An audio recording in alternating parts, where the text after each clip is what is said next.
안녕하세요, 메디25입니다. 지금은 비록 코로나로 해외여행이 어렵지만 나중에 갈 수 있게 될 때를 상상해보면 여행 가서 갑자기 아픈 경우 매우 당황할 수 있는데요. 상비약을 챙겨가는 것이 좋다는 점 알고 계시죠? 평소에 먹는 약은 복용법에 익숙하지만 상비약을 챙기실 때는 잘못 복용하거나 부작용이 일어날 경우를 대비해 복용법이 담긴 약 패키지를 챙겨가는 것이 좋습니다. 그러면 어떤 상비약을 챙기면 좋을까요? 첫 번째는 항공성 중이염약입니다. 비행기가 착륙할 때 귀에서 심한 통증을 느끼는 분들이 은근 많은데 심한 경우에는 귀에서 피까지 나는 경우도 있거든요. 해당 증상이 있으신 분들은 병원 처방을 통해 구매 가능하니 미리 병원에 방문해서 약을 챙기시면 좋습니다. 두 번째는 멀미약입니다. 해외의 경우 차를 오래 타는 경우가 많습니다. 멀미가 평소에 심하신 분들은 꼭 챙겨두는 것을 추천합니다. 요즘에는 일반 알약 외에도 튜브 형태나 껌처럼 씹을 수 있는 형태의 약도 많이 나와 있으니 선호하는 타입으로 준비하시면 좋을 것 같습니다. 세 번째는 감기약입니다. 사실 감기는 기내 안 에어컨 바람 때문에 걸릴 수도 있고 기후가 다른 곳으로 여행을 가게 되어도 걸릴 수 있는 매우 흔한 질병입니다.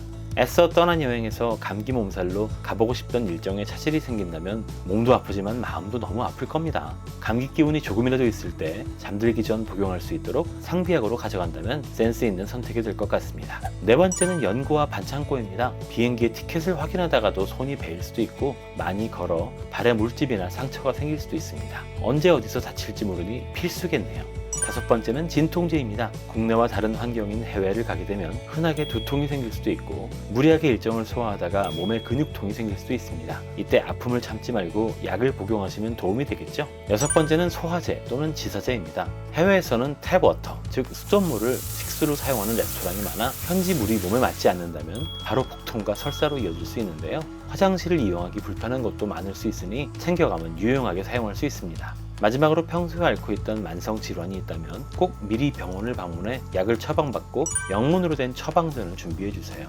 이때 처방전에는 반드시 질병과 진단명, 본인의 여권 번호가 있어야 한다고 합니다. 이 외에도 여행 전 모기 기피제, 타스 등을 챙겨가면 좋고 여행 가기 6주, 8주 전에는 필요한 예방접종을 받으시는 것이 좋습니다. 만약 미처 챙기지 못한 약이 있는데 약이 필요한 경우 이렇게 하세요.